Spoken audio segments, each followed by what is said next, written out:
Are we willing to do what it takes to make our witness to the gospel as effective as possible? That's the question Paul asks today. And since Corinth was a place where athletics were an important part of life, it's no wonder he chooses a sporting analogy to drive home his point. Hello, I'm Stuart Baskin, pastor of First Presbyterian Church of Tyler, Texas, and this is your daily devotional for Friday, March 25th, 2022. In his ongoing discussion with the Corinthians regarding the burning question of eating meat sacrificed to idols, we've seen Paul make a very interesting argument. He agrees with the so-called stronger members that because there really are no other gods besides the God we know in Jesus Christ, eating meat sacrificed to idols does not, in fact, implicate them in worshiping those idols and the gods they represent. But that isn't the only relevant factor here. The fact is, others in the church are scandalized by their actions, and it is causing a rift in the church. Pointing to his own practice of not exercising his right to receive payment for his work, Paul insists that the right course of action sometimes is to let go of one's rights for the good of the whole. It was a tough sell then, even as it is a tough sell now. We cherish our rights, especially those under the law, and we guard them zealously. But Paul isn't asking us to give up our rights completely, but rather to consider when insisting on pressing our individual rights hurts the larger Christian community. This is not a question of subordinating our rights generally, but only within the church community. So having declared that he has given up his right to earn a living by receiving payment from the Corinthians for his work among them, Paul now asks a question we would also ask. What's in it for me? Paul's answer is as direct as it is disarming. He says, "What then is my reward? Just this, that in my proclamation I may make the gospel free of charge, so as not to make full use of my rights in the gospel. For though I am free with respect to all, I have made myself a slave to all, so that I might win more of them." For Paul, there is a more important issue at stake than merely making a living. The bigger issue was the spread of the Christian message. That is clearly his highest value, the one to which all other values must absolutely take a back seat, even to the extent of subordinating his own rights, his own advantage.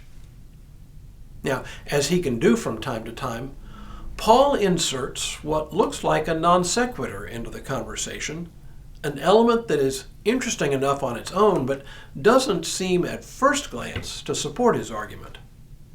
Just let me read this short section, and let's see if we can make sense of it. He says, "Do you not know that in a race the runners all compete, but only one receives the prize? Run in such a way that you may win it. Athletes exercise self-control in all things. They do it to receive a perishable wreath, but we an imperishable one. So I do not run aimlessly, nor do I box as though beating the air.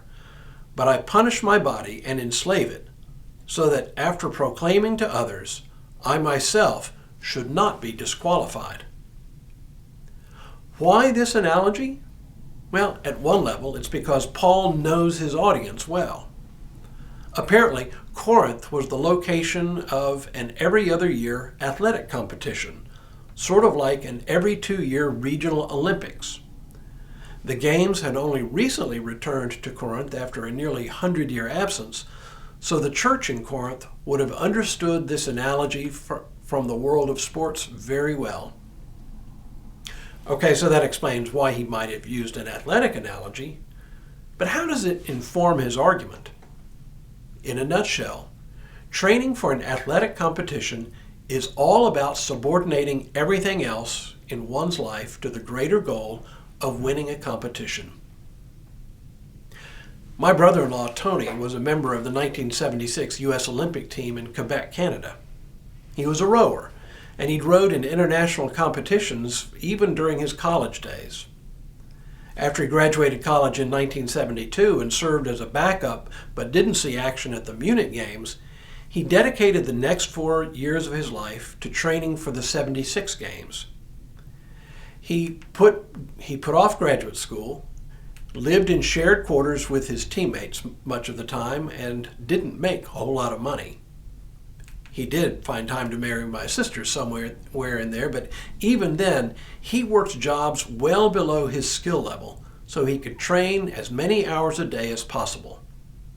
That is all to say, Tony subordinated nearly everything else in life to the larger goal of making the Olympic team and winning a medal.